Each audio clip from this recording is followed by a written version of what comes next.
Assalamualaikum warahmatullahi wabarakatuh. Waalaikumsalam warahmatullahi wabarakatuh. Bismillah, walhamdulillah, wassalatu wassalamu ala rasulillah, Sayyidina Muhammadin, Ibnu Abdillah, wa ala alihi, wa ashabihi, wa min tabi'i sunnatahu, wa jama'atahu, min yaumina hadha, ila yaumin nadoti, amma ba'du. Yang terhormat Direktur Jenderal Pendidikan Islam Kementerian Agama RI, Profesor Dr. Haji Muhammad Ali Ramdhani, STP, MT, yang kami hormati Direktur GTK Madrasah Kementerian Agama Republik Indonesia, Dr. Muhammad Zain MAG, yang kami hormati Koordinator Komponen 3 Kementerian Agama Republik Indonesia, Dr. Haji Ainur Rafiq MAG, yang kami hormati Koordinator Kajian Keislaman Bapak M. Lutfillah MAG, yang kami hormati narasumber pada pagi ini, yaitu Ustadz Syafiq Marzuki Masuki SPDI dari MTS Darussalam Ngesom Jombang. Dan yang kami hormati seluruh pemirsa setia program kajian keislaman GTK-MB dari seluruh Indonesia yang pagi ini telah berkenan bergabung dalam moda virtual ini. Puji syukur, marilah kita panjatkan kehadirat Ilahi Robbi. Atas karunia-Nya, kita bisa bersama-sama berkumpul dalam rangka tholabul ilmi, mencari ilmu, serta kita bisa bersilaturahmi, bertatap maya dalam majelis yang mulia ini dalam keadaan aman, fi amanillah, sehat walafiat. Moga-moga setiap derap langkah bisa membuahkan pahala bagi kita semua, bisa menjadi penghapus dosa dan pengangkat derajat di hadapan Allah Subhanahu wa Ta'ala. Hadirin sekalian, tak lupa semoga sholawat serta salam senantiasa tercurah kepada junjungan kita Nabi besar Muhammad Sallallahu Alaihi Wasallam, kepada keluarganya, sahabatnya, serta kepada seluruh umatnya, sehingga akhir zaman yang akan menjadikan kita insya Allah huswatun hasanah dan menjadi suri tauladan yang baik. Pemirsa yang dirahmati Allah, pada hari ini kita telah hadir di tengah-tengah kita, yaitu Ustadz Syafiq Marzuki SPDI, yang akan menjadi narasumber pada program kita pada pagi hari ini. Beliau akan mengangkat tentang tema terkait dengan sholat. Tentu saja apa yang akan beliau sampaikan ini merupakan sesuatu yang sangat menarik dan bermanfaat untuk kita semua. Namun sebelumnya, izinkan saya untuk membacakan daftar riwayat beliau. Beliau adalah Syafiq Marzuki SPDI, lahir di Jombang pada tanggal 28 September tahun 1980. Beliau saat ini tinggal di Dusun Kedung Sari, Desa Brangkal, Bandar Kedung Mulyo, Jombang, Jawa Timur. Nomor HP beliau adalah 0823 38 108908. Saat ini beliau bertugas di MA Darussalam Sengon sejak tahun 2019 hingga sekarang. Kegiatan tambahan dari beliau adalah beliau biasa memberikan pengajian rutin di beberapa tempat di Jombang. Pendidikan formal terakhir beliau adalah pada tahun 2015 S1 jurusan PAI. Beliau juga telah banyak nyantri di beberapa pondok pesantren di Jawa Timur. Kemudian beliau juga menguasai bahasa Arab dengan baik dan tentu saja bahasa Indonesia sebagai bahasa ibu. Agar jalannya program pada pagi hari ini lebih terarah, maka akan saya berikan kesempatan kepada Ustadz Syafiq Marzuki untuk memaparkan materinya maksimal hingga pukul 6. Setelah itu kita akan melakukan diskusi interaktif selama 15 menit hingga pukul 6.15. Pemirsa bisa mengajukan pertanyaan melalui chat room yang telah kami sediakan atau bisa melalui fitur raise hand. Namun selama pemaparan materi, izinkan kami mematikan semua mikrofon pemirsa agar materi dapat disampaikan secara jelas oleh narasumber. Namun sebelumnya, marilah kita buka program ini dengan pembacaan basmalah agar program ini dapat berjalan dengan lancar. Bismillahirrahmanirrahim.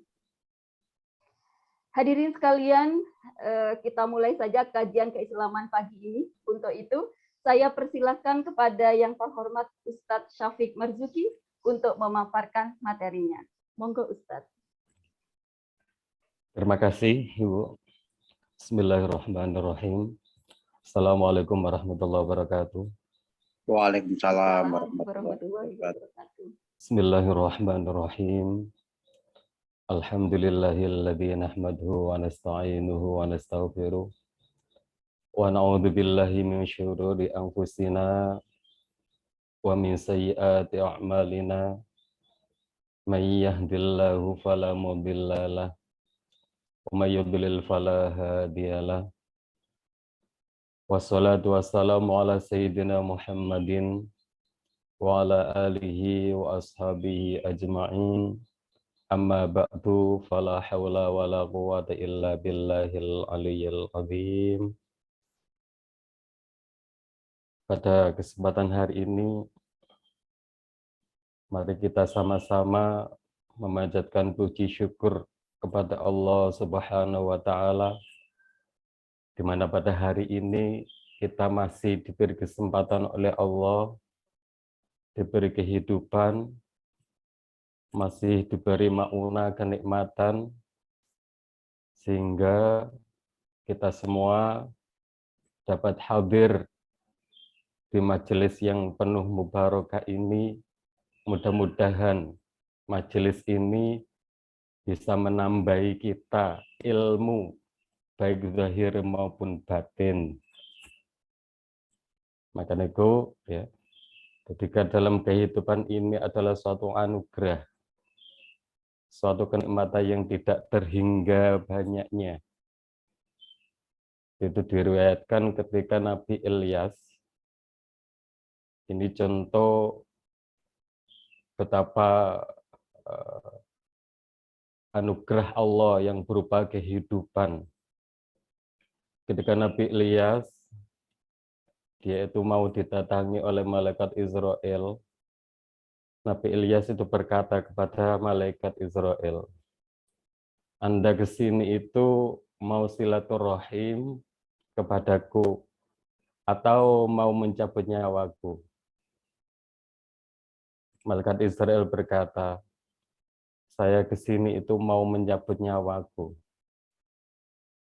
Wah, mendengar perkataan malaikat Israel yang seperti itu, Nabi Ilyas nangis dan dalam keadaan kesedihan. Maka kan Nabi Ilyas, Israel, dia itu berkata, kenapa engkau menangis? Apakah engkau takut dengan sakratul maut? Ataukah engkau tidak rela meninggal hartamu? Tidak rela meninggalkan keluargamu, anak istrimu? Jawabnya Nabi Ilyas, tidak. Innama ajazu ala fauti dzikrillah. Haitsu yastama'una qaumun yadhkurunallaha ta'ala wa la adhkuruhu. Apabila engkau menyebut nyawaku, maka aku tidak bisa ingat kepada Allah lagi. Ketika manusia lain sama berzikir, kalau aku mati, saya tidak bisa mengingat Allah lagi. Maka dari itu, terus Allah Subhanahu wa Ta'ala berfirman kepada malakul maut, jangan engkau cabut nyawa Nabi Ilyas, sebab dia hidupnya itu untukku, untuk berzikir kepadaku, bukan untuk dirinya sendiri, bukan untuk keluarganya. Maka dari itu, kenikmatan-kenikmatan hidup ini suatu berharga, sehingga kesempatan yang seperti ini, kesehatan, kenikmatan, apalagi hidup kita, mari kita bersyukur kepada Allah untuk berzikir kepadanya, mengingatnya.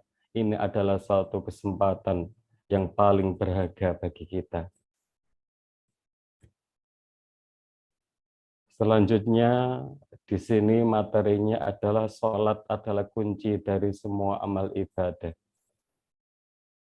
Jadi sholat itu adalah suatu kewajiban dari Allah kepada kita yang paling utama dan yang paling pertama. Seperti dawuh Rasulullah, awwalu ma yuhasabu bil abdu yaumal qiyamah as-shalah. Jadi pertama kali yang dihisab hambanya di hari kiamat yaitu sholatnya. Fa in sholahat sholuhasairu amalihi. Ketika sholatnya itu baik, sholatnya itu dunung, maka semua amalnya itu dibilang baik. Wa in fasadat sairu amalihi. Dan ketika sholatnya itu rusak, sholatnya itu tidak sempurna, maka semuanya amalnya itu dibilang tidak sempurna.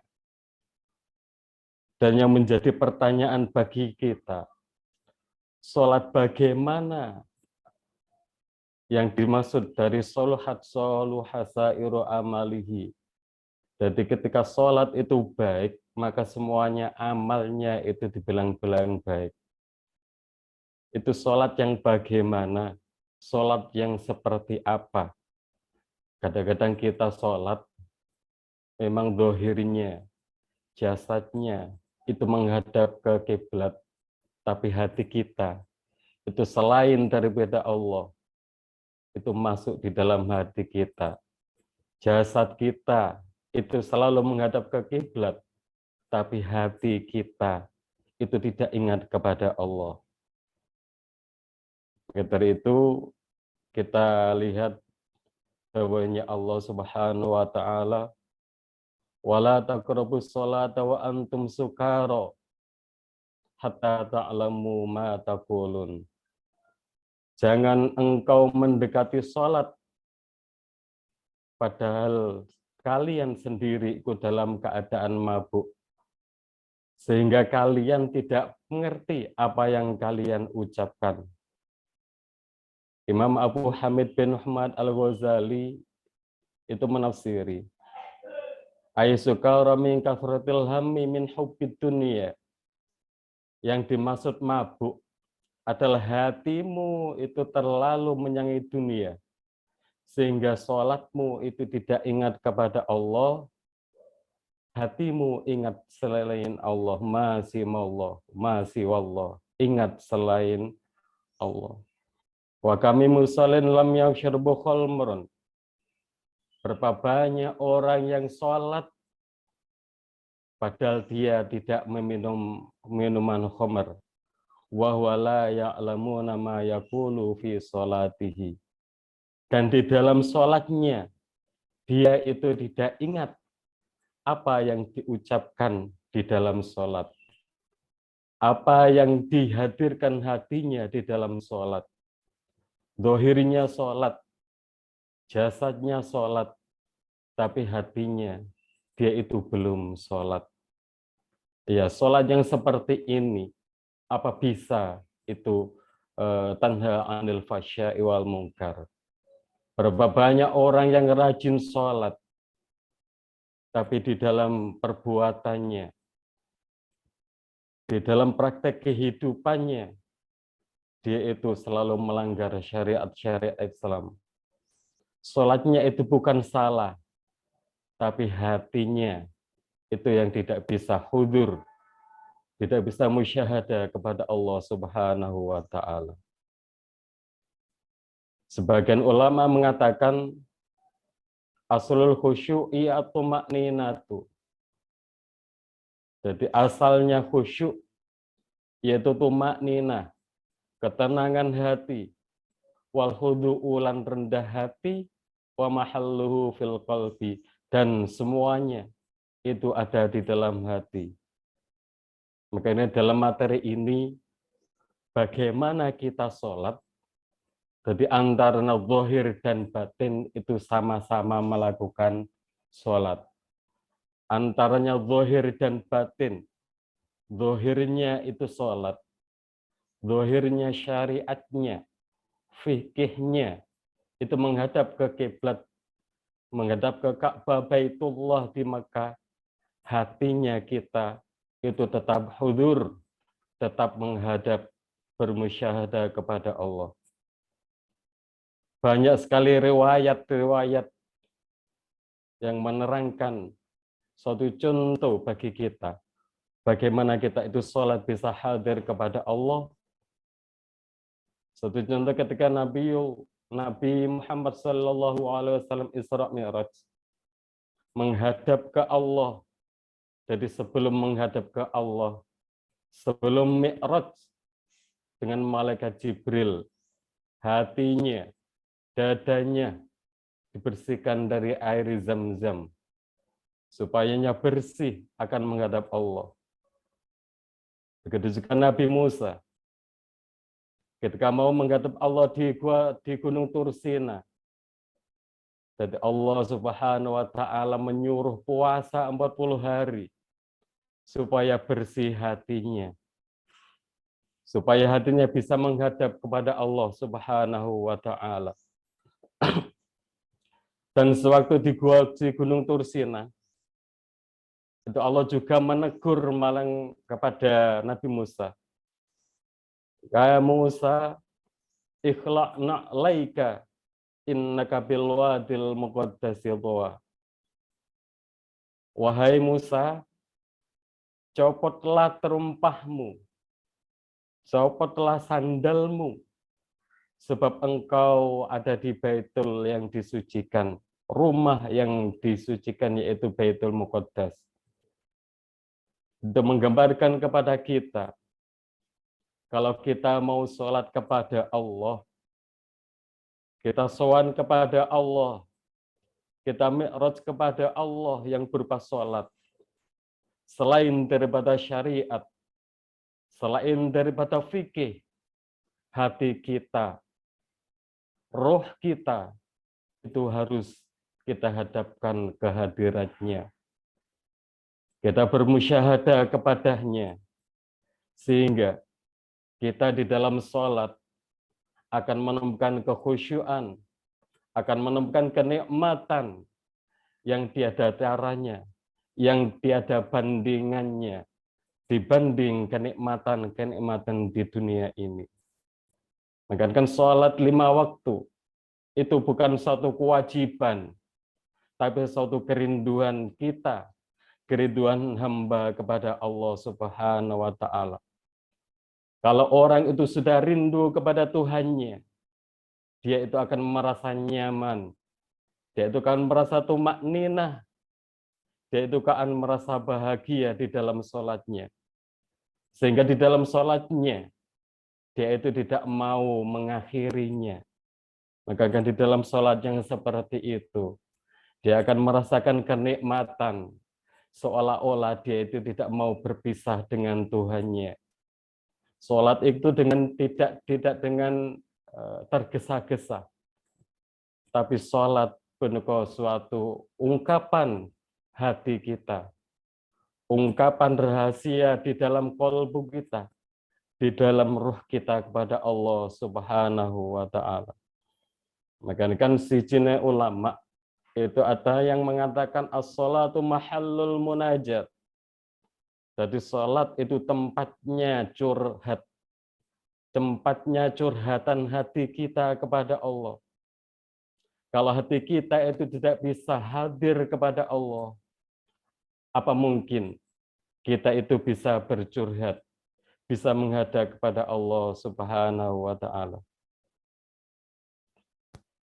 Ulama itu mengatakan, bagaimana caranya kita khusyuk? Abdullah Al-Fattah, dia itu mengatakan, jadi semuanya ayat yang mengangkut masalah sholat, pun semuanya itu menggunakan aqamu, yuqimus sholata, bangunlah sholat, dirikanlah sholat, bukan fi'lus sholat. Bahkan kan dimaksud iqamus sholat maknaha ada kamilatal arkani. Dia itu melakukan suatu sholat dengan sempurnanya beberapa rukun, wasyuruti dan beberapa syarat, zahiratan wa batinatan.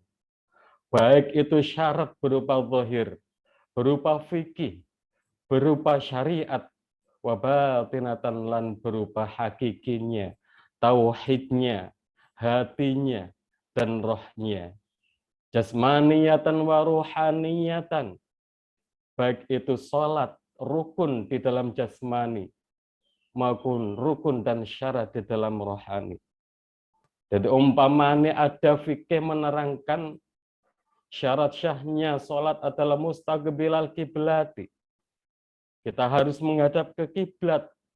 Itu zahirnya, jasadnya, sedangkan rohaniyanya, qalbul mukminin baitullah. Di dalam hati orang yang mukmin itu ada baitullah. Kalau jasad kita, badan kita menghadap ke kiblat yang ada di Ka'bah, yang ada di daerah Mekah, hati kita itu harus menghadap ke Allah. Kalau di dalam syariat, di dalam fikih, ketika kita sholat harus thaharatul najasati wal hubsi. Harus suci dari hadas dan suci dari hadis. Batin kita, roh kita pun harus thaharatul qalbi amma siwallah. Batin kita harus suci. Jangan ada yang masuk di dalam hati kita ketika sholat, kecuali hanyalah Allah. Sholat yang seperti itu adalah sholatan kamilatan, sholat yang sempurna, sholat yang bisa menundukkan hati, sholat yang bisa menunjukkan ketenangan hati, kebahagiaan hati, apalagi ruh kita kepada Allah, sehingga kita ketika sholat akan merasa nyaman, akan merasa damai, tenang dengan Allah. Dan sholat yang seperti itu adalah sholat tanha anil fahsya'i wal munkar, yaitu sholat yang bisa mencegah perbuatan kita daripada perbuatan fahsya dan perbuatan mungkar. Maka kan Rasulullah SAW mengatakan, man lam tantahi sholatu anil fahsya'i wal munkar, barang siapa di dalam sholatnya dia itu tidak bisa menunjukkan di dalam perbuatannya dari perbuatan keji dan mungkar, lam yazdad minallahi illa bu'dan. Jadi dia itu kepada Allah tidak bisa tambah dekat, tapi justru tambah jauh. Selain daripada syarat-syarat khusyuk, kita akan mengalukan suatu sholat dhahirun wa batinan. Di hari-hari kita, aktivitas kita itu harus selalu latih dengan mengingat Allah Subhanahu wa Ta'ala, dengan selalu mensyukuri nikmatnya, selalu ingat kepadanya. Sehingga kalau hati kita selalu ingat kepada Allah, selalu bersyukur kepada Allah, sehingga di dalam hati kita akan timbul yang namanya syauq, akan timbul namanya kerinduan, wa mahabbatan dan cinta kepada Allah. Dan itu apabila kita sehari-hari seperti itu, setiap saat, setiap detik yang seperti itu kita akan sholat merindukan kapan datangnya sholat. As-sholatu silatul abdi mir rabbihi. Jadi sholat itu adalah sambungnya hamba kepada Tuhannya. As-sholatu mi'rajul mu'minin. Jadi sholat itu pertemuan hamba dengan Tuhannya. Kerinduan hamba dengan Tuhannya itu ada di dalam sholat. Meskipun di hari-harinya, setiap detik dan saatnya, dia itu selalu ingat kepada Allah. Tapi yang paling istimewa itu ada di dalam sholatnya. Maka kan ketika Rasulullah SAW, dia itu akan menemui beberapa suatu ujian, akan menemui beberapa masalah. Dia itu akan merasa tenang, akan merasa damai. itu ketika dia itu sholat. Ketika beliau dibuat sholat. Jadi Rasulullah dalam keadaan ada masalah, dalam keadaan sedih, dia itu bermunajat kepada Allah di dalam sholat, di dalam rukuknya, dan di dalam sujudnya. Semua ungkapan isi hatinya itu dicurahkan ke hadirat Allah. Diserahkan semuanya. Tawakal ala Allah. Semuanya dipasrahkan. Semuanya diserahkan serah diri kepada Allah. Dan itu ada di sujud. Dan sujud ada di dalam sholat. Jadi intinya, sholat adalah suatu kerinduan, bukan kewajiban. Maka kan ketika Rasulullah SAW, yaitu dalam keadaan sedih, ij'alli qurrata aini fis sholat. Ya Allah, dijadikanlah sholatku itu sebagai penganteng-anteng hatiku, sebagai kedamaian di dalam rohku, dan sebagai ketenangan di dalam hatiku. Kalau kita bisa sholat yang seperti itu, sholat dalam keadaan damai, maka akan semua di dalam kehidupan kita akan berserah diri, bergantung kepada Allah, dan akan menjadi nafsul mutmainnah, jiwa yang tenang. Ya ayyatuhan nafsul mutmainnah, wahai jiwa-jiwa yang tenang, irji'i ila rabbiki radiyatan mardiyah. Kembalilah jiwa ini kepada Tuhanmu dengan rasa ridho, ridho dengan ketentuannya, ridho dengan takdirnya, ridho dengan apa yang diberikan kepada kita, baik itu berupa qabdi atau basti, baik itu berupa kenikmatan, baik itu berupa ujian, baik itu berupa kesenangan di dunia ini, itu semuanya hati kita akan menerimanya dengan ridho. Dan itu kita latih dengan sehari-hari, maka akan hidup. Itu bukan suatu ujian, tapi hidup kita adalah untuk berbakti. Ya'budun wa ma khalaqtul jinna wal insa illa liya'budun. Jadi inti daripada Allah menjadikan kita adalah untuk menghambanya, memujinya, dan mensyukurinya, dan menerima apa yang Dia takdirkan kepada kita. Maka dengan al-amilu li ta'ati, asyukru li nikmati. Kita beribadah kepada Allah. Kita taat kepada Allah. Itu adalah suatu tanda syukur kita kepada Allah Subhanahu wa ta'ala. Ya, sampai di sini dulu. Apabila ada pertanyaan, ya, atau mau menambahkan, silakan. Ya, Ibu Dian. Ya, baik, terima kasih. Jadi Ustaz. intinya, Monggo. ngapunten, intinya itu ketika sholat kita itu cermin dari kebiasaan kita. Kalau kebiasaan kita itu selalu ingat kepada Allah, itu sholatnya kita itu terus kepada Allah. Maka kan ujian daripada hidup kita, PR daripada hidup kita, satu ada di sholat, dua ada di sakaratul maut.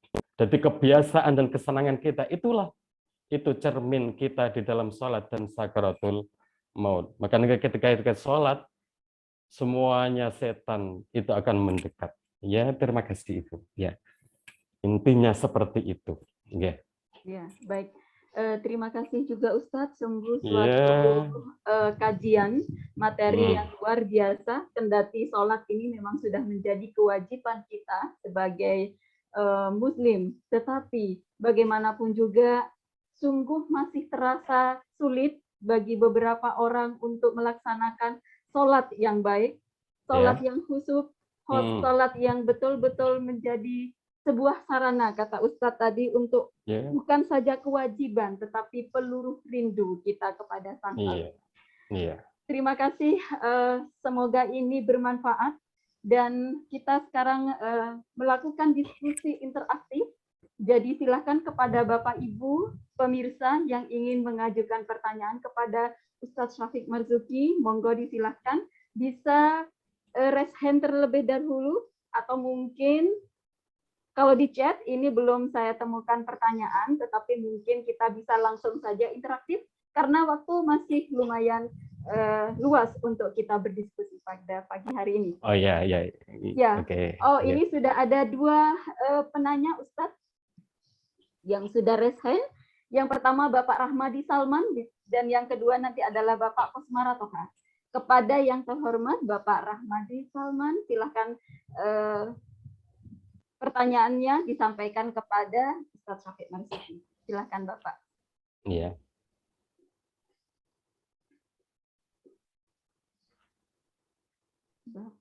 Ya, mungkin Pak Rahmadi bisa di-unmute, Pak.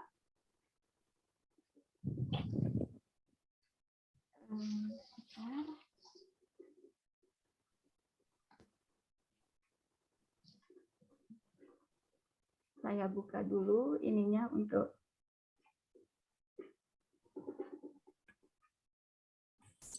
Pak Rahmadi sudah bisa untuk Oke, terima kasih Ustadz. Kemudian monggo. Bapak. Maaf nggak bisa buka kamera dulu, lagi di jalan nih. Tidak masalah. Iya, itu backsound-nya kayaknya lagi di perjalanan ya Bapak. Jadi ada suara kendaraan dan lain sebagainya. Ya, betul. Hati saja Bapak sambil bertanya juga sambil konsentrasi setirnya. Alhamdulillah luar biasa Ustadz. Ini pencerahannya dan wawasan kembali, mengingatkan kita kembali, terutama saya tentang sholat ini luar biasa.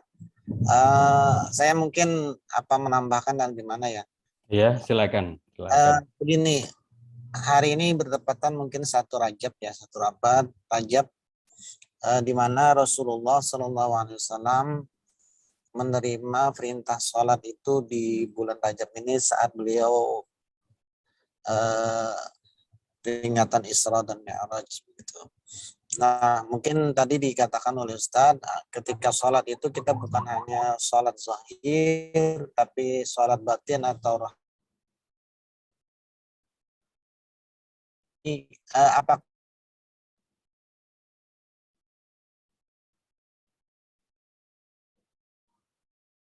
Halo, belum jelas. Ya. Suaranya terputus, Pak Rahmadi. Ya, terputus.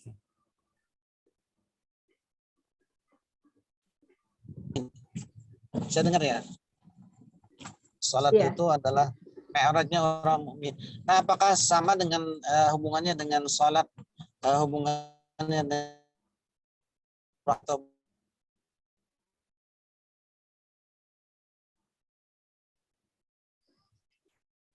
terputus lagi Pak Rahmadi? Mungkin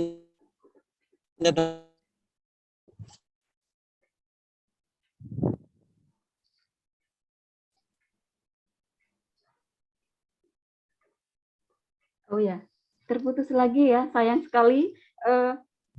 Padahal Pak Rahmadi sudah kepada inti pertanyaan ini, jadi sayup-sayup tadi saya mendengar bahwa 1 Rajab itu adalah waktu di mana Rasulullah menerima perintah untuk sholat. Kemudian apakah sama? Nah, ini setelah ini terputus. Apakah Ustadz Syafiq bisa mendengar? Mungkin karena jaringan internet di tempat saya sehingga saya tidak bisa mendengar pertanyaan Pak Rahmadi dengan baik, Pak. Mungkin sama Ustadz ya? Sama ya? Iya, sama terputus-putus gitu. Ya. Apa sama mi'rajnya Nabi dengan mi'rajnya sholat? Maksudnya gitu. Oh. Maksudnya gitu ya. Mi'raj yang ada pada Nabi Muhammad di Isra Mi'rajkan dengan mi'raj sholat itu loh. Yang saya dengar tadi gitu.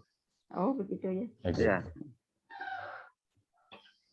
Ya, monggo Ustadz Syafiq mungkin bisa dijelaskan bagaimana pertanyaan dari Pak Rahmadi tadi, apakah sama antara mi'raj Nabi dengan mi'raj salat? Ya Gus, betul ya Gus Lutfi ya? Bisa makna mi'raj. Ya, makna mi'raj. Ya. Maaf, bisa diulang? Bisa dengar nih? Bisa didengar? Bisa Pak Rahmadi, monggo kalau mau diulang lagi. Nah, Pak langsung Rahmadi diperjelas. Ya, diperjelas. Mungkin langsung aja Ustadz. Dikatakan Ustadz tadi kan ada sholat batiniyah, ruhaniyah.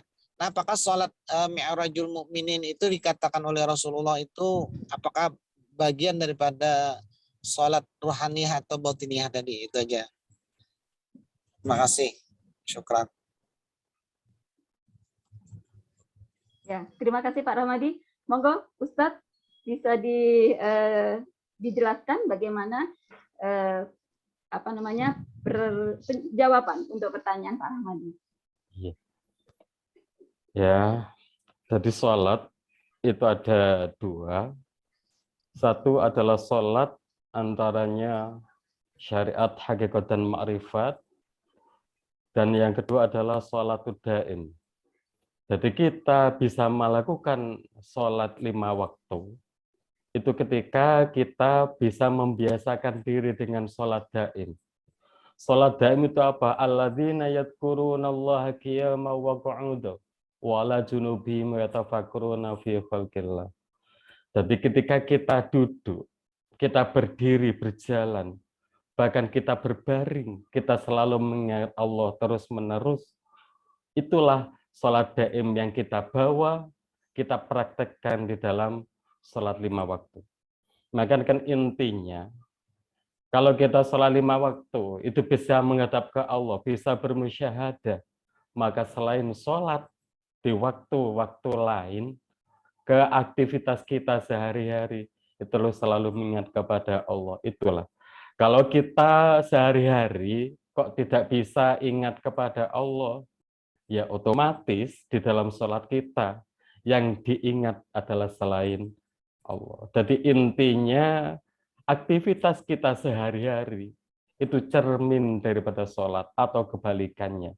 Maka kan kalau kita dalam sholat dalam keadaan tumak nina, hati bisa menghadap Allah, hati merasa tenang, hati merasa bahagia, di lain sholat itu kita akan terus merasakan kebahagiaan di hidup di dunia ini. Jadi intinya, jadi sholat 5 waktu, kewajiban itu cermin daripada hati kita di luar selain sholat. Monggo yang lain apabila bisa menambahkan. Ya, Ya. Pak Rahmadi, ini jawaban dari Ustadz Syafiq. Ya. Bagaimana Pak Rahmadi? Sambil nyetir mungkin bisa didengar dengan jelas ya Bapak apa yang telah disampaikan oleh beliau. Dan saya menambahkan lagi, tadi kan ada mi'raj lagi gitu, Ibu ya. Lah, mi'raj itu adalah pertemuan hamba, silatul abdi mir rabbih. Pertemuan hamba, sambungnya hamba kepada Tuhannya. Lah, yang bertemu itu apa? Itu bukan jasad, tapi roh kita. Makanya di dalam agama ini, di dalam agama Islam, udkhulu fis-silmi kafah. Jadi kalau menjalankan agama itu jangan satu. Jadi harus kafah keseluruhannya. Ada Islamnya, ada imannya, dan ada ihsannya. Ihsan an ta'budallaha ka'annaka tarahu. Jadi ketika engkau sholat, ketika engkau menghadap ke Allah, seakan-akan batinmu, rohaniyahmu, basirahmu, itu terus menghadap ke Allah. Wa illam tarahu ka'annahu yaraka. Kalau tidak bisa engkau melihat Allah di mata batin, di roh kita, yakinlah kalau Allah itu terus mengawasi kita, terus melihat perbuatan dan kerentek di dalam hati kita. Itulah mi'raj.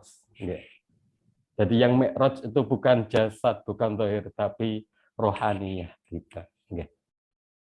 Ya Bu, tambahan. Ya. Oke, baik. Terima kasih Ustadz. Semoga ini sudah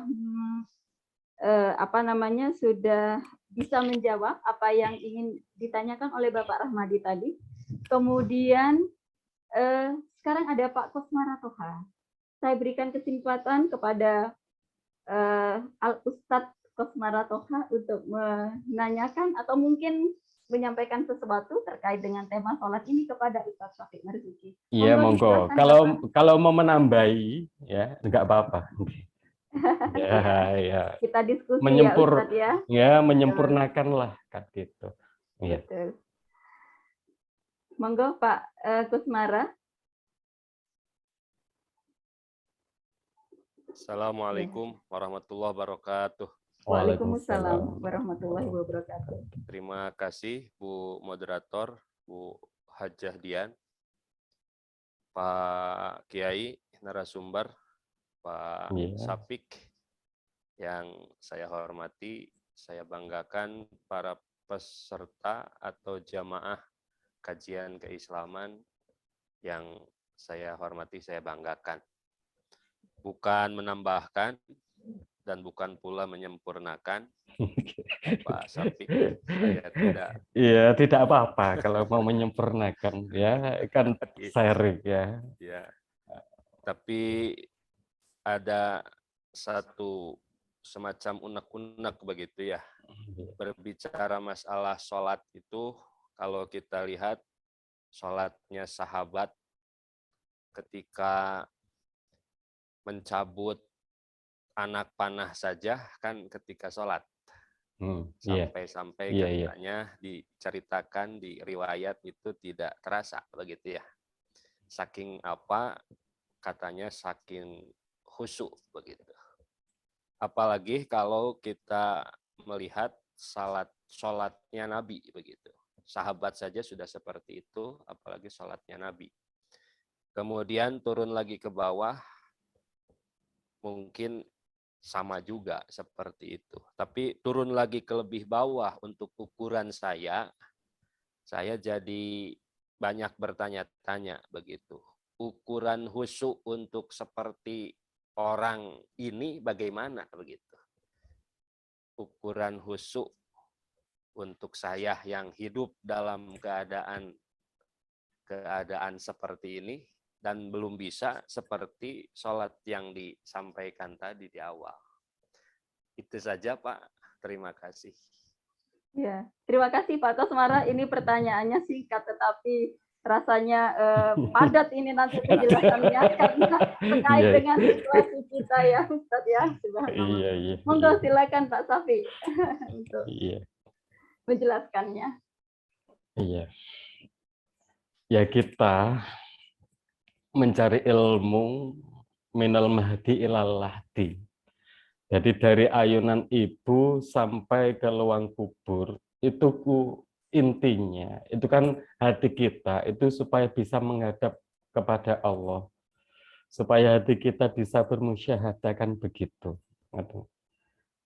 Jadi semuanya ilmu, itu adalah bagaikan kendaraan. Jadi kalau kita kemana-mana, itu sudah punya kendaraan, dan alamatnya, ilmunya, otomatis itu akan gampang nyampainya, akan cepat nyampainya.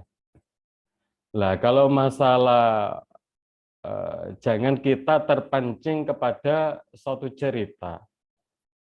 Ketika sahabat Ali, dia itu diiming-imingi Rasulullah dengan sorban hijau. Ceritanya kan begitu.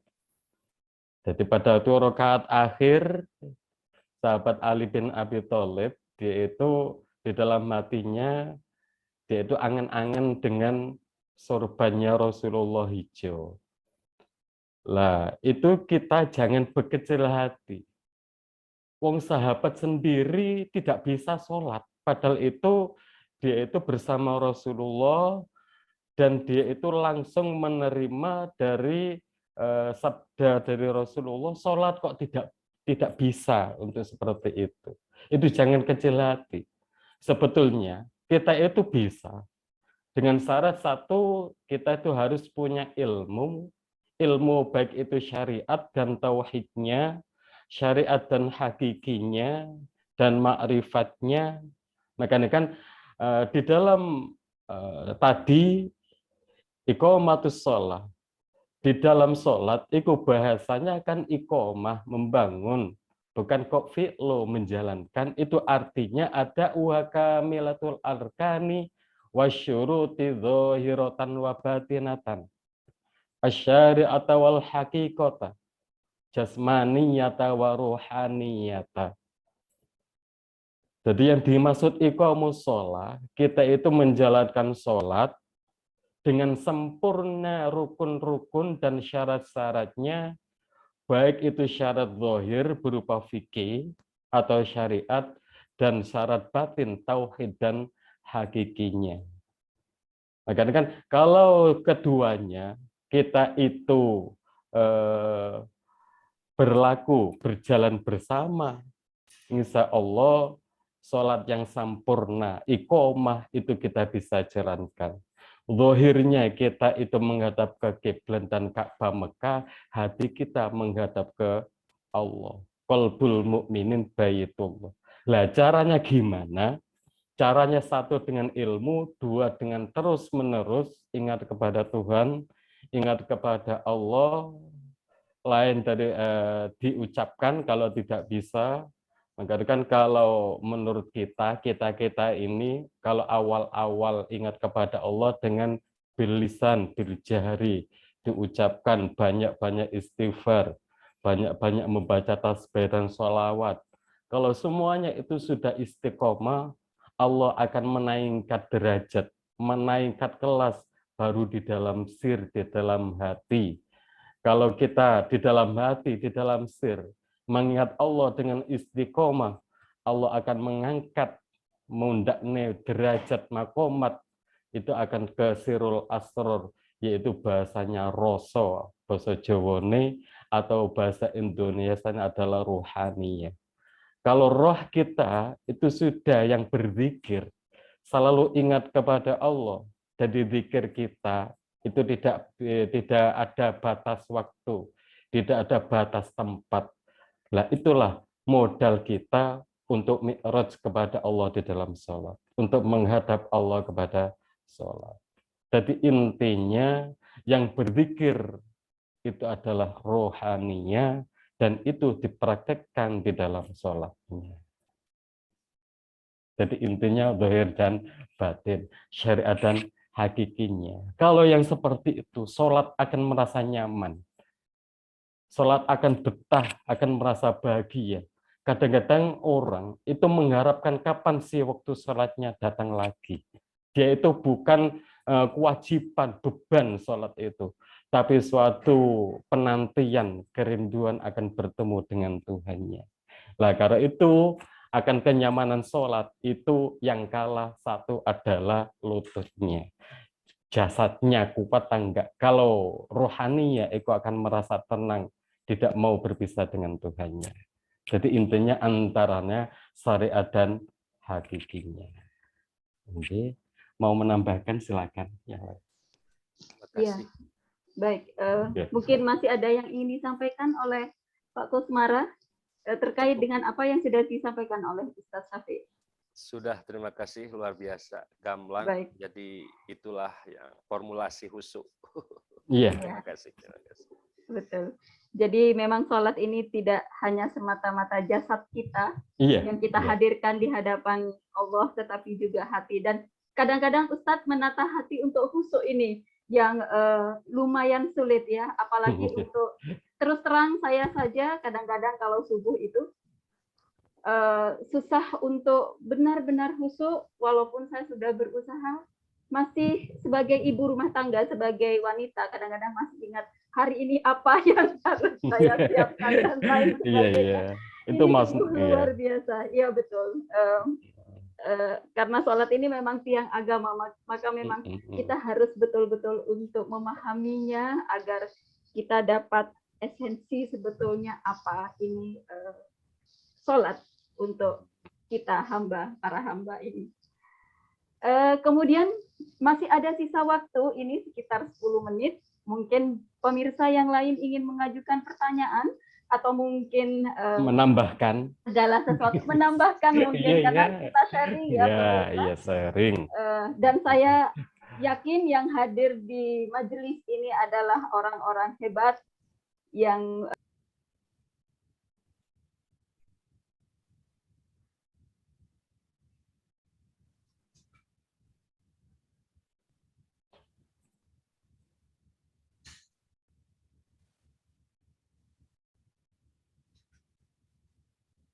masih banyak waktu ya untuk kita jadikan tempat untuk kita sharing dan berdiskusi. Monggo silahkan. Oh ya, ini ada Kang Hedi. Kang Hedi, apa kabar? Sudah lama sekali kita tidak ketemu, Kang ya. Sehat, Kang? Kang Hedi mungkin bisa, speakernya masih, mikrofonnya masih mute, Kang. Ya, oke. Assalamualaikum warahmatullahi wabarakatuh. Waalaikumsalam warahmatullahi Sehat, Kang wabarakatuh. Hedi? Mohon maaf nggak membuka video nih. Barusan dipaksa untuk sarapan oleh istri. Oh. Ya. Beliau mau pergi, jadi maksa suaminya suruh sarapan di depannya gitu. Makanya suaminya gendut. Monggo Kang Hedi. Baik Pak Ustadz, saya ingin apa ya namanya? Jadi begini, pada tahap tertentu sholat itu tidak jadi kewajiban ya, tapi sesuatu yang bisa dinikmati, yang membuat kita merasa bahwa ada hubungan luar biasa antara kita dengan Sang Khalik gitu. Jadi kenikmatanlah yang kita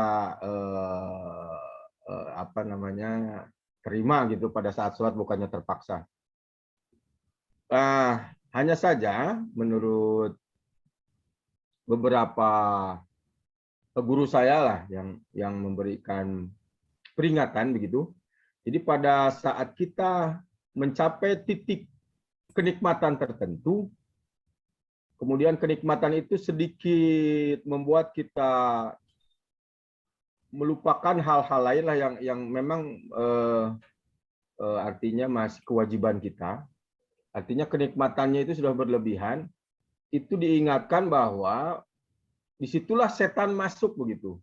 Jadi kita juga diingatkan pada kenikmatan di level tertentu, itu juga harus jadi peringatan kita dan mengingatkan kita bahwa jangan-jangan kenikmatan yang sedang kita lakukan dalam ibadah itu juga bimbingan dari setan gitu. Artinya mungkin setan sedang membimbing kita melakukan sholat yang salah, misalkan dengan itikad yang salah begitu.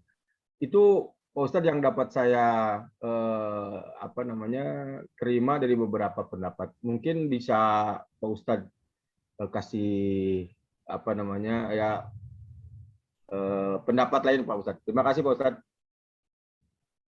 Ya, terima kasih Kang Hedi. Ini pertanyaan terkait sholat, tetapi nampaknya dari sisi yang agak berbeda. Tetapi ini menarik sekali Ustadz, karena memang seringkali kita punya pertanyaan seperti yang dilontarkan oleh Kang Hedi tadi. Monggo Ustadz Syafiq untuk memberikan tanggapan. Iya, terima kasih. Kalau masalah kenikmatannya seperti itu, yang dia rasakan itu apa? Hati atau rohaniyahnya? Pada Allah Subhanahu wa taala telah berfirman, "Wa yas'alunaka 'anir ruh." Ketika orang-orang bertanya kepada kamu, hai Muhammad, tentang ruh, jawablah, "Qulir ruhu min amri rabbi." Kalau ruh itu adalah urusanku. Bahkan kan di dalam sholat, kalau ingat kita, itu kok masih di hati ya seperti itu. Jangan-jangan yang membimbing adalah makhluk lain, barang gaib lain. Kalau yang masuk, yang menghadap itu adalah roh, rasa di dalam hati kita, itu sama-sama tadi kan kata guru. Tapi ini juga kata guru saya dan juga pengalaman saya. Itu murni dari Allah. Maka kan di dalam sholat, kalau ruh kita itu menghadap ke Allah, itu yang membimbing adalah ruh kita. Karena di dalam kenikmatan-kenikmatan di dalam sholat, jasad kadang-kadang kita itu capek. Lagi itu, ketika sujud itu kan bukan kok menitan, beberapa menit, puluhan menit. Itu akan merasakan nikmat, hati merasa kosong. Ya. Ruh kita itu menghadap ke Khalik, ke Allah, yang laisa kamitslihi syai'un, tidak bisa diumpamakan dan digambarkan. Itu kita sholat, itu manut kepada roh kita. Kalau roh kita itu disuruh untuk duduk, ya duduk.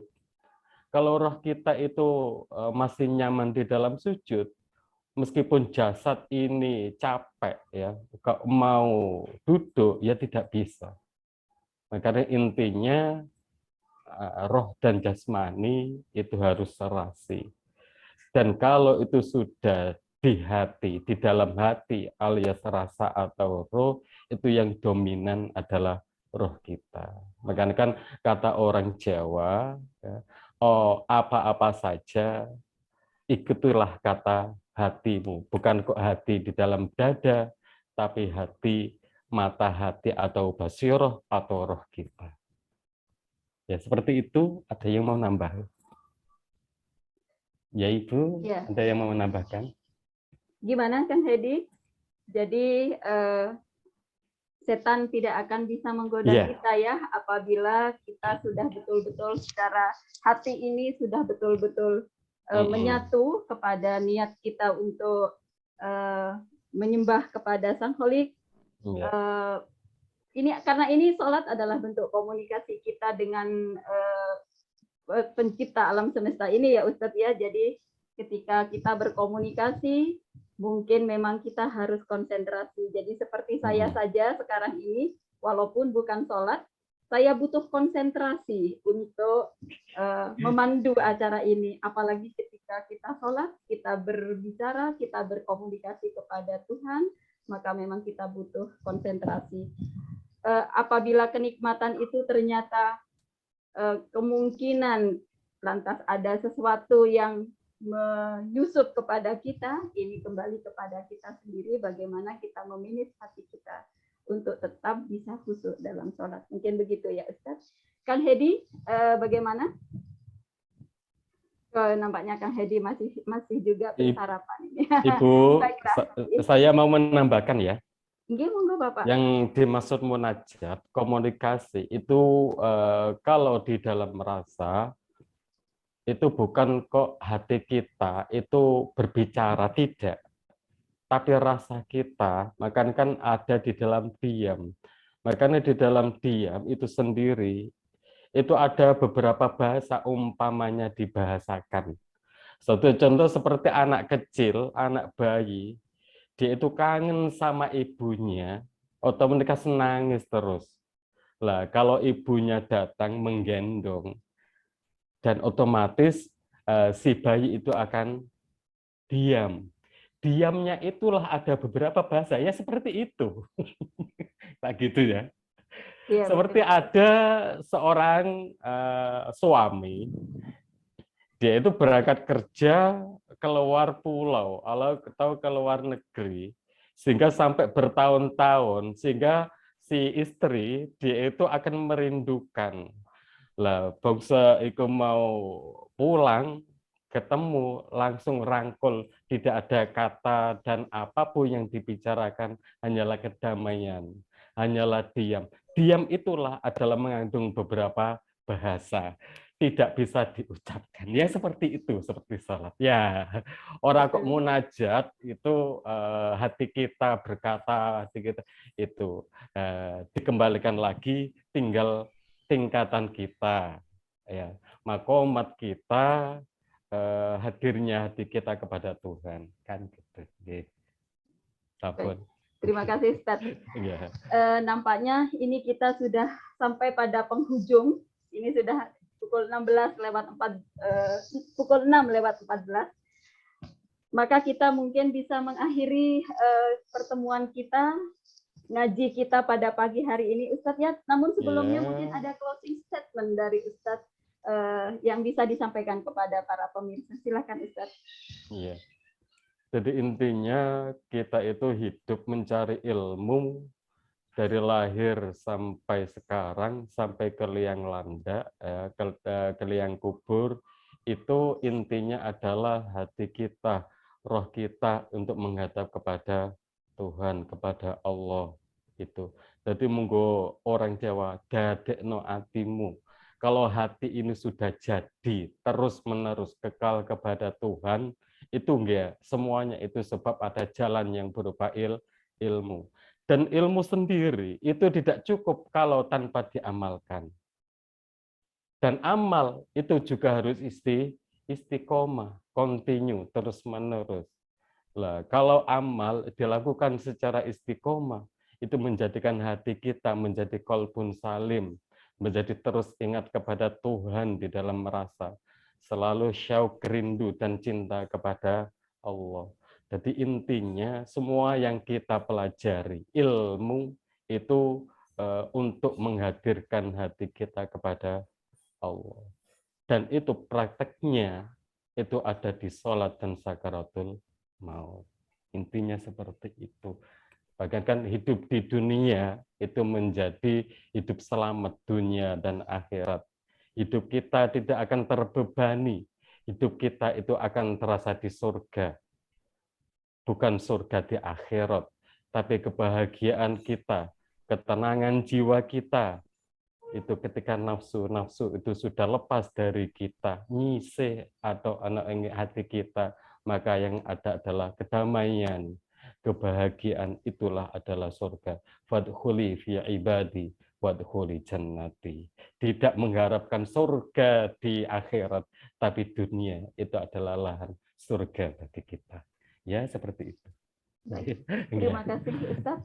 Ya. Closing statement yang luar biasa. Semoga apa yang kita pelajari, kita dengar, dan kita pahami pada pagi hari ini bermanfaat untuk kita semua. Amin. Hadirin Amin. sekalian, pemirsa yang dirahmati Allah, demikianlah materi kita pada pagi hari ini. Semoga apa yang kita pelajari hari ini dapat bermanfaat untuk kita semua. Dan sebelum program ini saya tutup, saya ingatkan kembali bahwa besok kami akan tayang kembali pada pukul 5.15 hingga pukul 6.15 waktu Indonesia bagian Barat. Saya atas nama tim penyelenggara, mohon maaf jika ada kekurangan ataupun tindak tutur yang kurang berkenan. Marilah kita tutup program ini dengan pembacaan kafaratul majelis bersama-sama. Subhanakallahumma wa bihamdika asyhadu an la ilaha illa anta astaghfiruka wa atubu ilaik. Wa wahul muwafiq ila aqwamit thoriq. Wassalamualaikum warahmatullahi wabarakatuh.